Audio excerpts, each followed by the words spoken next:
So if I said to you, think about driving your car at 2:30 or 3 o'clock in the morning at 10 miles an hour and keep your concentration. Yeah. It's a very difficult task to do. Oh, it's incredibly difficult. I even know myself, if I'm driving at night, it has its own challenges, and the stress that puts even on visibility and all those things. And that's what you're loading onto the driver and the navigator, because the navigator is telling you where you need to go in the radio, and the driver is making sure that they're not just focused on, because they've got you in front of them as a rider. So their primary objective is to manage you first of all, but then they got to manage the normality of the greater picture of the normal road, what that's coming.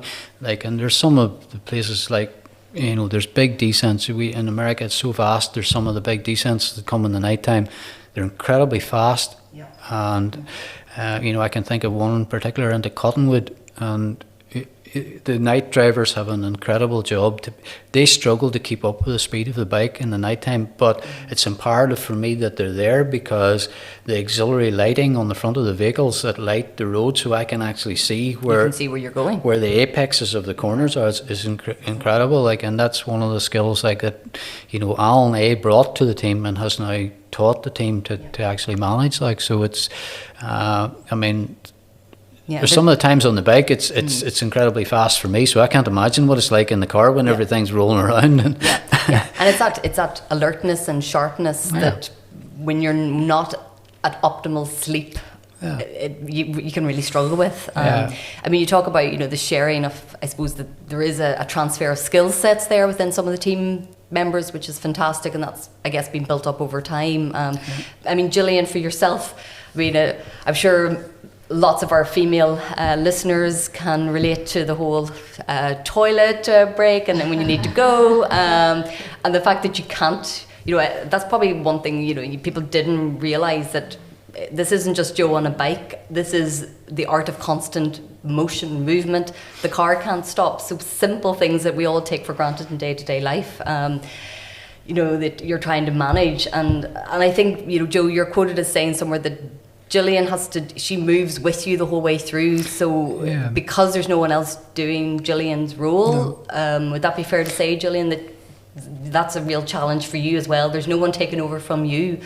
So you're when Joe's awake, you're awake, sort of thing. Yeah, that's true. And being the only girl on the team means managing my own needs. I get very I'm very efficient with it. When I have a window of opportunity, I take it and I do not waste it. So it's about efficiency, and I'm sure there's a lot of women will understand that. And it's true that the nutrition piece of it is really not transferable. So I tend to stay with Joe whenever he races. Because I don't drive a vehicle, it's not so important for me to take a complete shift away from the race. I am very good at catching 30 winks or 10 winks or 5 winks between breaths in the back of the vehicle. And how long is that taken to perfect? Oh, you know what? After 2 nights, it's pretty easy. Oh, it's pretty easy.